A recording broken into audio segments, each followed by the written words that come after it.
चालू झालेला आहे। या प्रादेशिक मेळाव्याच्या निमित्ताने आपल्या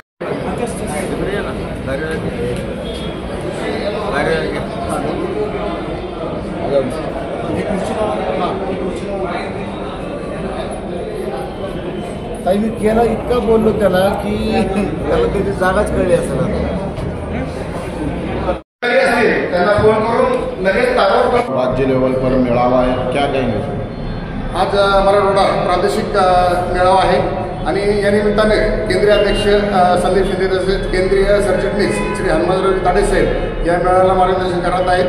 या ठिकाणी सर्व प्रदेशातील मराठवाडा प्रदेशातील सर्वच विभागातील आघाड्यातील पदाधिकारी मोठ्या संख्येने आलेले असून या ठिकाणी मोठा उत्साह निर्माण झालेला आहे आणि कामगारांच्या ज्या प्रलंबित मागण्या आहेत एसटी कामगारांना जो अन्याय होत आहे आणि वेतनवाढीचा जो प्रश्न अद्यापर्यंत सुटलेला नाही त्या निमित्ताने संघटनेची पुढील रूपरेषा आणि येणाऱ्या काळामध्ये करायचे आंदोलन या संदर्भात दिशा ठरवण्यात येणार आहे।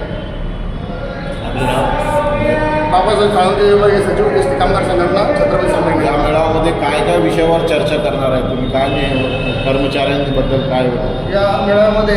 शिस्त व्यवस्थापनाबद्दल तसेच एसटी कर्मचाऱ्यांच्या दैनंदिन अडीअडचणी जे दैनंदिन प्रश्न आहे त्यावर चर्चा होऊन तसेच एसटी कामगारांच्या वरिष्ठ पातळीवरील मुद्द्यांना सुद्धा घातला जाणार आहे आणि एसटी कामगारांचे प्रश्न सोडवण्यासंदर्भात पुढील दिशा ठरवण्यात येणार आहे। सर हे मेळावा पहिलाच आहे का?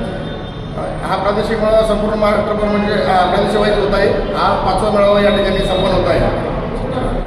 या ठिकाणी सगळी भूताची प्रोजेक्ट होत आहे आणि त्या प्रादेशिक मेळाव्याचं उद्घाटन या ठिकाणी झालेलं आहे। मान्यवरांच्या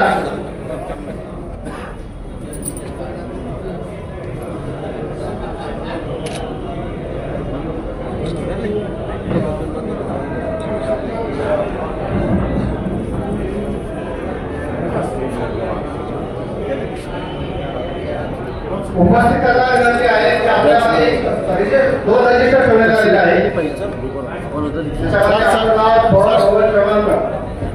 या प्रकारे नोंद करून मान्यवरांना विनंती आहे आपण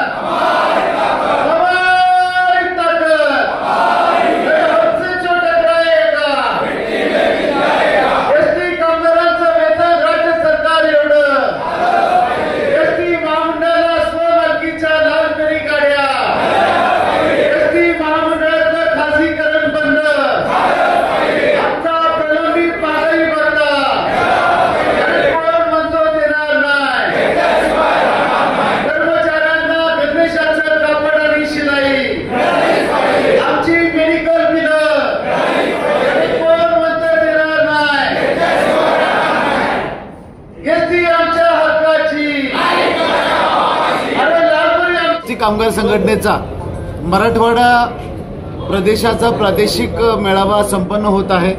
या मेळाव्याला मराठवाड्यातील बहुसंख्य पदाधिकाऱ्यांनी हजेरी लावलेली आहे।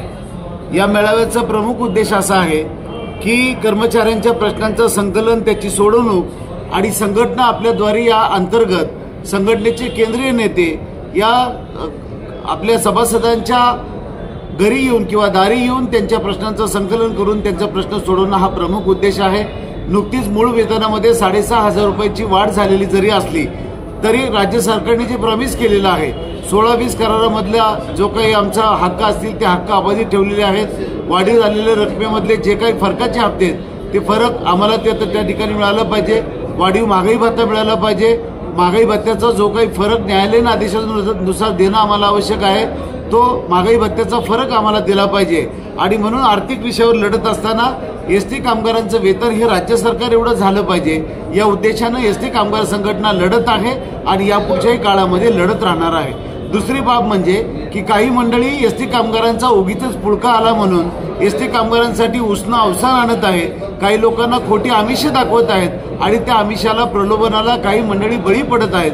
तेव्हा कामगारांनी नेमकं आपलं नेतृत्व कोणतं स्वीकारावं तर ते एसटी कामगारांच्या मध्ये काम करणारं नेतृत्व स्वीकारावं आणि म्हणून एसटी कामगार संघटना हा एक उत्तम पर्याय आहे। एसटी कामगार संघटनेने आपले सगळे जे काही रिझल्ट आहेत ते आपल्या कामगारांच्या आता पगार पत्रिकेमध्ये दिसत आहेत। जो आमच्या दिवाळीची भेट गेली म्हणून लोक ओरडत होते किंवा मिळणार नाही म्हणत होते, ते सुद्धा आम्ही त्या ठिकाणी अगदी मुख्य निवडणूक आयुक्त चोक्कालिंगम साहेबांच्या पर्यंत जाऊन दिवाळी भेट मिळवून घेण्याचं काम केलेलं आहे. तेव्हा एसटी कामगारविषयी, कामगार संघटनेच्या विषयी कामगारांचं अतिशय चांगलं मत आहे. अनेक मंडळी आमच्याकडे प्रवेश करत आहेत. आजही अनेक संघटनांचे पदाधिकारी प्रवेश करत आहेत. तेव्हा माझं आपल्या माध्यमातून राज्यातील सर्व कर्मचाऱ्यांना नम्रतेचं आव्हान आहे. राजकीय लोकांनी आपला खूप गैरफायदा घेतला, सदावर्तींनी घेतला आणि दुसऱ्या राजकीय लोकांनी घेतला. तेव्हा आपलं नेतृत्व कोण असावं याचा विचार अंतर्मुख होऊन तुम्ही करावा आणि म्हणून एसटी कामगार संघटनेच्या पाठीशी, आपल्या लढणाऱ्यांच्या पाठीशी उभं राहावं.